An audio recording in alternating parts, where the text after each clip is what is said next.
Brother உங்க பேரு? முகமது யாசர். எங்க இருந்து வரீங்க? கோயம்புத்தூர்ல இருந்து வரேன். இப்போ கோயம்புத்தூர் இங்கே எதுவும் ஒர்க் பண்றீங்களா இல்ல இந்த புத்தக கண்காட்சிக்காக நான் வந்திருக்கேன். இங்க இது மாதிரி நீங்க எத்தனை அட்டன் பண்ணியிருக்கீங்க? எல்லா வருஷமும் வந்துருவேன். கோவிட் டைம்ல வந்து இங்க நடக்கல. வருஷம் கடைசியா ஒரு 3 வருஷமா ரெகுலரா வந்துட்டு இருக்கேன். இந்த சென்னை புக் ஃபேர் மட்டும் இல்லை, எங்கே புக் ஃபேர் நடந்தாலும் பெரிய லெவலில் நடந்தாலும் இன்ஷால்லா நான் அங்கே போய் கலந்துக்கிட்டு அங்கே இருக்கக்கூடிய சில சிறப்பு வாய்ந்த புத்தகங்கள் வாங்குறது என்னுடைய பழக்கம். இல்லை, உங்களுக்கு இந்த ஒரு ஆர்வம் எப்படி வர ஆரம்பிச்சிச்சு? குறிப்பாகவே வந்து எனக்கு வரலாற்று விஷயங்கள் எனக்கு ரொம்ப ஆர்வங்கள் அதிகம். குறிப்பாக நம்மளுடைய முகலாய பேரரசர்களுடைய வருகை, இந்தியாவுடைய வருகையாக இருக்கட்டும், சலாவுதீன் அய்யூபியாக இருக்கட்டும், இவங்களுடைய பொதுவாக எனக்கு வரலாறு மேலே அதிகமாக ஆர்வங்கள் இருக்கிறதுனால நான் பொதுவாகவே வரலாறு புத்தகங்கள் அதிகமாக நான் இங்கே தேடி பார்ப்பேன். நம்ம ஐஎஃப்டி ஸ்டாலுக்கு வந்திருக்கிறீங்களா? நம்ம ஐஎஃப்டி பற்றி உங்களுடைய கருத்துக்கள் பகிர்ந்து நல்லா இருக்கும். அல்ஹம்துலில்லாஹ், நான் ஐஎஃப்டி ஸ்டால் நான் எப்போவுமே கலெக்ஷன்ஸ் வேணும்னா ஐஎஃப்டி தான் நான் வருவேன்.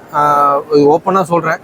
என்ன காரணம் அப்படின்னா, எங்கேயுமே கிடைக்காத சில வரலாற்று புத்தகங்கள் நிறைய கடைகளில் கிடைக்கும். ஆனால் வந்து அது உண்மைத்தன்மை இருக்காது.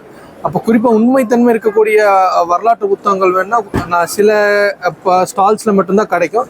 அதில் வந்து முக்கியமான ஒரு ஸ்டால் வந்து ஐஎஃப்டி தான். இப்போ கூட பார்த்தீங்கன்னா கூட நம்ம வரலாற்று புத்தகங்கள் 2-3 வாங்கியிருக்கோம். என்ன காரணம்னா, இது வந்து உண்மைத்தன்மை வந்து இதில் அதிகமாக இருக்கும். ஐஎஃப்டி விற்கக்கூடிய புத்தகங்கள்ல உண்மைத்தன்மை அதிகமாக இருக்கும். இப்போ நீங்கள் வரலாறு சார்ந்த புத்தகங்கள் உங்களுக்கு பிடிக்கும், அதை தேடி படிக்கக்கூடிய நபராக நீங்கள் இருக்கிறதுனால, சமீபத்தில் நீங்கள் படித்த ஒரு புத்தகம்னா என்ன சொல்லுவீங்க? அந்த புத்தகம் உங்களுக்கு எந்த அளவு தாக்கத்தை ஏற்படுத்துச்சு?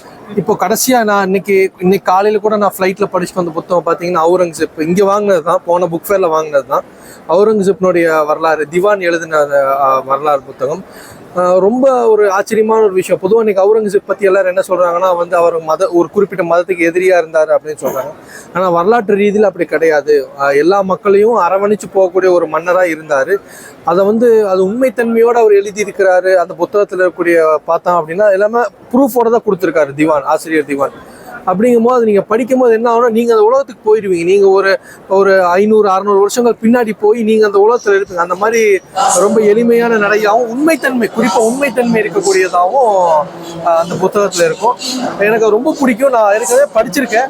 இப்போ மறுபடியும் திருப்பி நான் 2வது டைம் படிக்கிறேன்.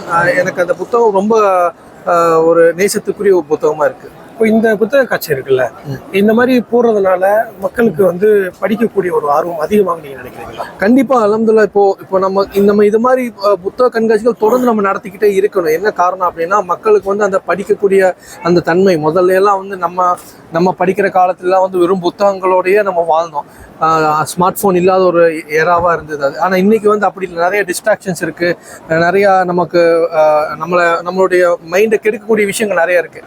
அதுலேருந்தெல்லாம் ஓரங்கட்டி வச்சுட்டு புத்தகங்களோட நம்ம பழக ஆரம்பிச்சிட்டோம் அப்படின்னா, நெருக்கம் கொண்டு வந்துட்டோம்னா, புத்தகத்தை விட நமக்கு சிறந்த நண்பர்கள் கிடையாது. புக் இஸ் அ பெஸ்ட் ஃப்ரெண்டுன்னு சொல்லுவாங்க. புத்தகத்தை விட நமக்கு நெருங்கிய நண்பர்கள் யாரும் இருக்க மாட்டாங்க.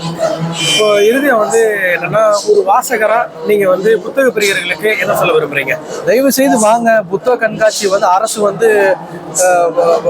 குறிப்பாக இந்த அரசு வந்து வருஷம் எல்லா இடங்கள்லையும், எனக்கு தமிழ்நாட்டில் எல்லா இடத்துலையும் நடந்ததுன்னு நினைக்கிறேன். தயவு செய்து வாங்க, வந்து பாருங்க. அந்த லேர்னிங் ஹேபிட், அந்த படிக்கக்கூடிய தன்மையை வந்து இது பண்ணுங்க. டெய்லி ஒரு பக்கம் படிங்க.